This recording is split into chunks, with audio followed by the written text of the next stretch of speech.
SATV News with Shubala Alam with our headlines.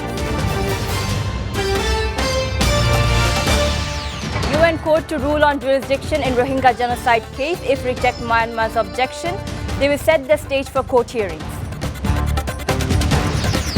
Load shedding break schedule takes up to 12 hours in many areas, triggering public outage. Gunawardene is sworn in as new Prime Minister of Sri Lanka. Security forces cleared the main protest site, made several arrests.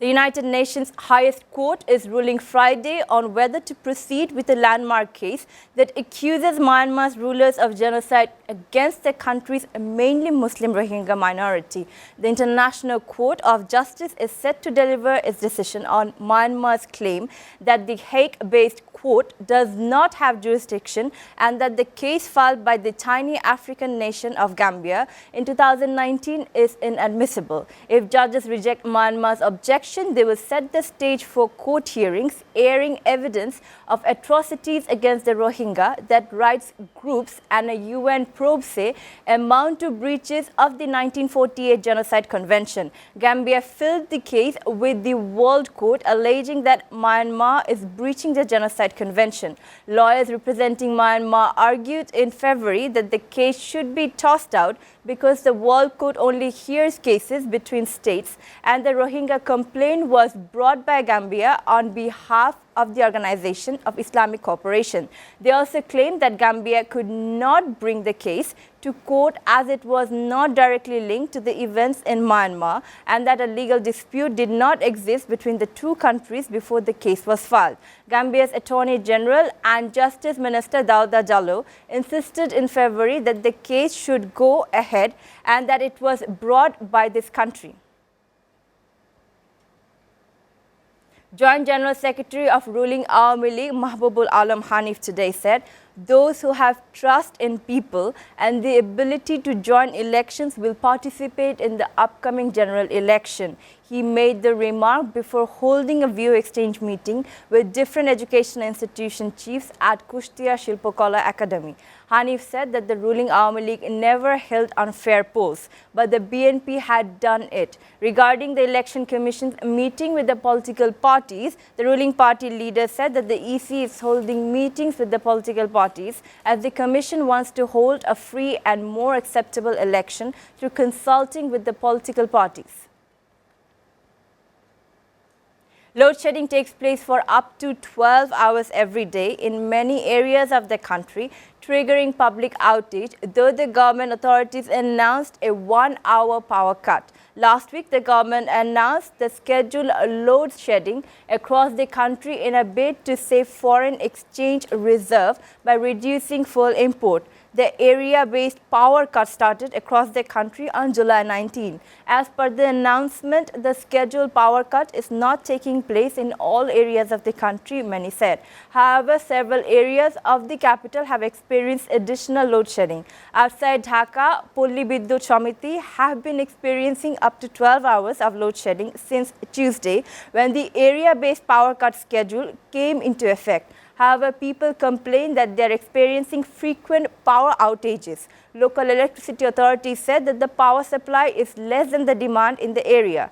The areas under the power distribution company saw over 4 hours of power outage. The unplanned and frequent power cut has intensified public sufferings in both rural and urban areas amid the scorching summer heat. The regular and frequent load shedding is also hampering production in mills and factories. Enraged by the frequent load shedding of electricity, people of many areas have already to the streets and staged violent protest.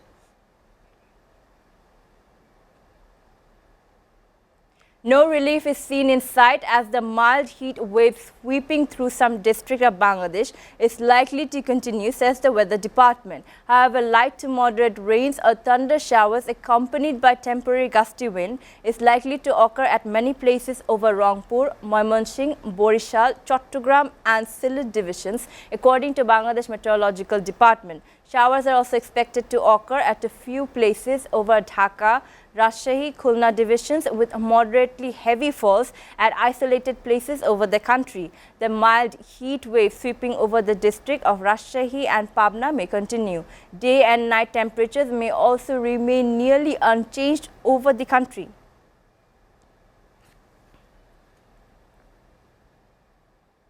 A Bangladeshi national was detained with 12 gold bars at Shah Amalnath International Airport in Chattogram on Friday, customs officials said.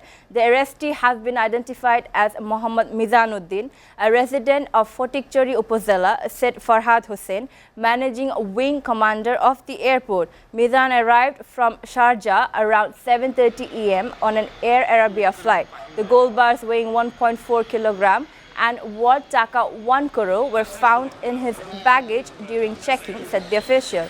A case filed against the accused at Patanga police station in this regard. At least 5 people were killed and several injured after a train hit a locally made 3-wheeler at a crossing in Kashinia of Upazila in Gopalganj district on Thursday night. The deceased were identified as Shujoy Mridha, 35, Poritosh Das, 30, Amrit Bishas, 35, and Hiramon Bishas, 45, residents of Lokhipur village, and Rajak Shikdar, 40, a resident of Parulia village in the Upazila. Gopalganj Fire Service Deputy Assistant Director Abul Kalam Azad said a Tungipara Express hit the 3-wheeler in Kagdi railway crossing area at about 9 p.m., leaving 5 construction workers dead on the spot and several others injured. Being informed, members of police and fire service rushed to the spot and conducted rescue operation. The injured were admitted to Kashiana Upazila Health Complex.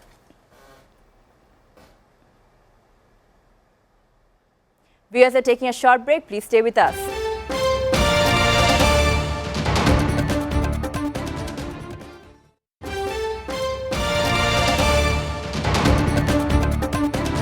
Welcome back. You're watching SATV News. Now news from abroad. An ally of Rajapaksa political family was appointed on Friday as Sri Lanka's Prime Minister hours after security forces cleared the main protest site occupied for months by demonstrators angry at the Rajapaksas over the country's economic collapse. New President Ranil Wickremesinghe, who has been elected by lawmakers and sworn into office earlier this week, appointed his school classmate Dinesh Gunawardene to succeed himself. Gunawardene is 73 and belongs to a prominent political family. Sri Lankans have taken to the streets for months demanding their leaders resign over an economic crisis that has left the island's nation 22 million people short of essentials like medicine, food and fuel. The protest forced out former President Gotabaya Rajapaksa last week. His family has ruled Sri Lanka for most of the last 2 decades, but public outrage over the economic crisis forced several family members to leave ministry posts earlier in the crisis. Gunawardene's appointment came several hours after security forces made several arrests and cleared a protest camp near the presidential palace in the capital, Colombo, where demonstrators have gathered for the past 104 days.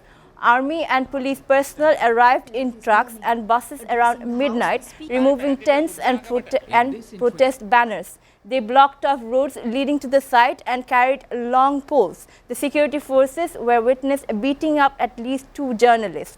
The Bar Association of Sri Lanka, the main lawyers' body in the country, also said at least 2 lawyers were assaulted when they went to the protest site to offer their counsel.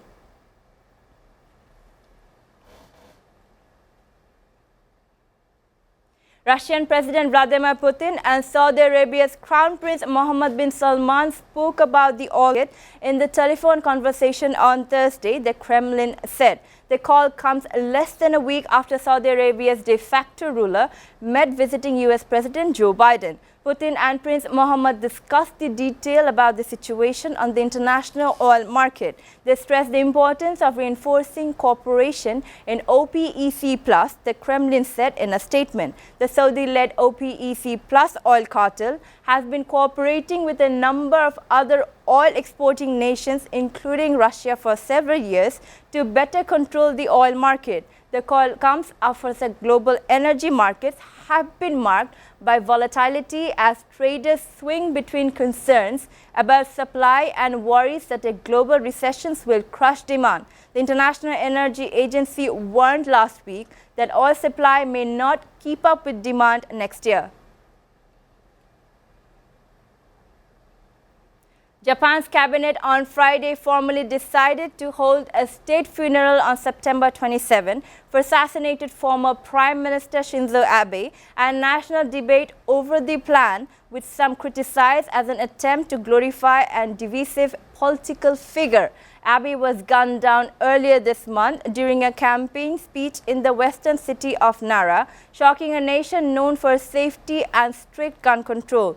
Chief Cabinet Secretary Hirokazu Matsuno said a state funeral is appropriate because of Abe's distinguished contribution as the longest-serving Japanese leader and his outstanding leadership and decisive actions in broad areas, including economic recovery, the promotion of diplomacy centered on the Japan-US alliance, and reconstruction following the 2011 tsunami disaster. Matsuno said the funeral will be a non-religious ceremony held at the Nippon Budokan, a popular venue for sports, concerts and cultural events. The government also hosts an annual memorial service on August 15, marking Japan's World War II defeat on the arena. Foreign dignitaries will be invited to Abe's state funeral.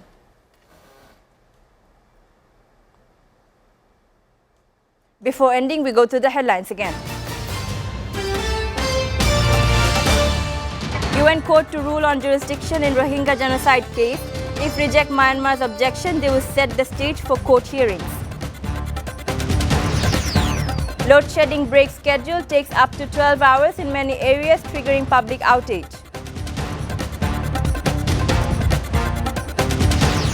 Gunawardene is sworn in as new Prime Minister of Sri Lanka. Security forces cleared the main protest site, made several arrests.